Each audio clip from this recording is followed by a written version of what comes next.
So the first step here is to remove the two Phillips head screws that are there. I guess I shouldn't have had so much coffee because I'm shaking a little bit here. But anyway, that's the first step. So the next step is to attach a suction cup. You want to place it pretty close to the home button, and then you're going to have to pry the screen up. Supposedly it takes a little bit of force. I've never done this before, so I guess we'll see what happens. Okay, so I got it up. I actually had to grip the top of the suction cup with some pliers, pulled up a little bit, and there you can see that the screen is now exposed. So now you can see the inside, and the iFixit instructions say to rotate the iPhone a little bit because there are some cables towards the top here, and you'll need to disconnect those very carefully. So as you can see in the back there is a ribbon that is actually labeled number 1, and this is how the iPhone comes. It has it labeled for you. So that's the first step, is to remove that ribbon there. So you can see now that I've removed number 1, and the next step is to remove number 2 here. So there you can see number 2 has been disconnected, and I'm moving on to the next step.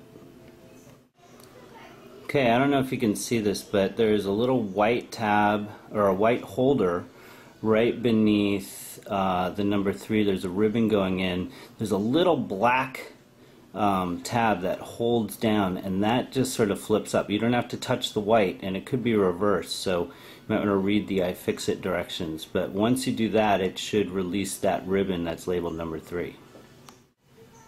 Okay, so I successfully got the top off without any damage, and here, I don't know if you can see that, but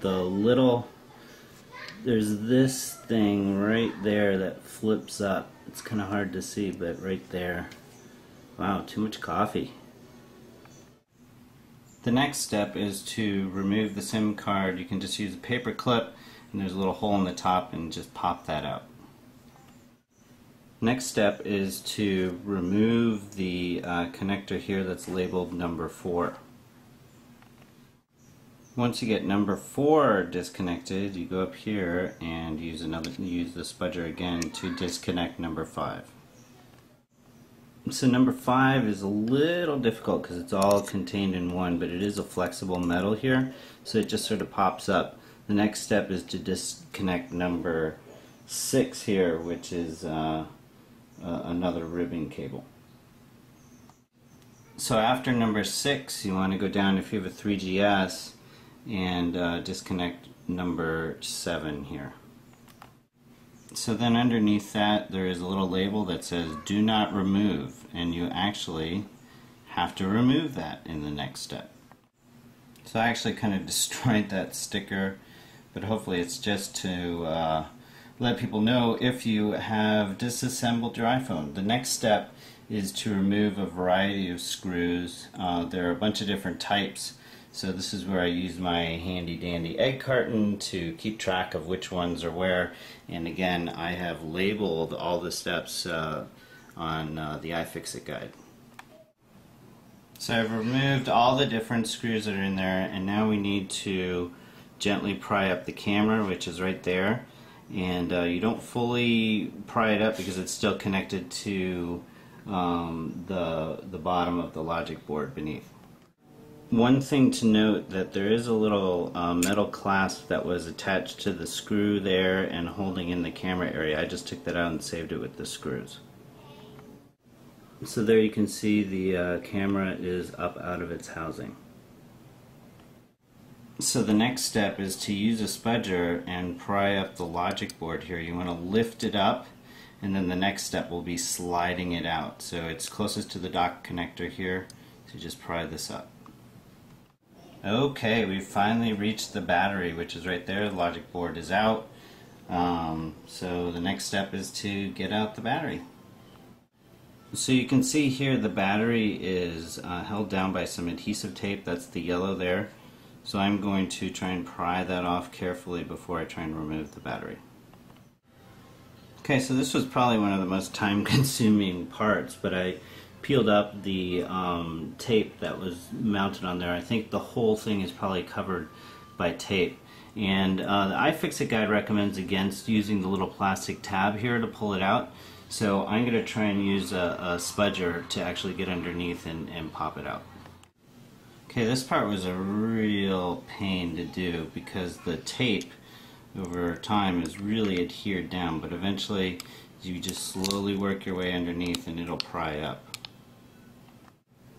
So there you have it. The old battery is out successfully. I haven't damaged anything, hopefully. Famous last words. And now I'm going to do everything in reverse. I'm going to put the new battery in. I'll show that step, but then you pretty much, and it's kind of funny about the iFixit guide, the instructions stop there and say, okay, now do everything backwards. So one quick note, and I may have to go back and edit the video. The little, the yellow tape that's along the original battery doesn't need to be pried off because it's just all contained together. There's a little bit of adhesive on the back there. So this is the new battery that I'm going to be putting in. You can see the tape is actually on there as well. So to make this as close to factory as possible, I actually peeled off the little adhesive and the tab thing off of the old battery and I put it on the new battery. There's the new battery in. I'm going to put the logic board back into it and put the screws in next. So the logic board is back in. You have to be sure, I don't know if you can see that, but be sure that your screw holes line up because I had a little bit of trouble putting it back in, but it looks like it's all set now. So working backwards, we're going to put the camera mount back in. It helps having a set of tweezers. This little thing had to be put back in. I had taken it out with the screws and it holds the camera in. So probably the hardest screw to put back is this one because you have to get this little metal holder in there, but eventually you'll get it. Screws are back in, so now we're going to attach all the ribbons, so 7, 6, 5, 4, all the way down. All the cables are connected. I would totally recommend making sure that you double check them because you don't want to have to take apart everything. And some of them, the little round ones, are a little difficult, like number 7 and number 6 there, but they should snap right in. Alright, so now we're going to attach the top part here. And this little ribbon right there is going to go into that little thing and then it flips down and locks in. So make sure once you get number 3 in there and you fold down the little black tab that you pull on it to be sure, pull on it lightly to be sure that it's anchored in there. So the last step here is to, well almost the last step is to attach number 2 and number 1 back in and then we'll close it up and put the screws on. Alright, so the last step here is to put the screen back in. We're not going to use a suction cup, I don't think, at this time, so it just needs to seal down in here properly. Alright, so it's popped in and it's flush, and the last step are the 2 screws here, and then we're done.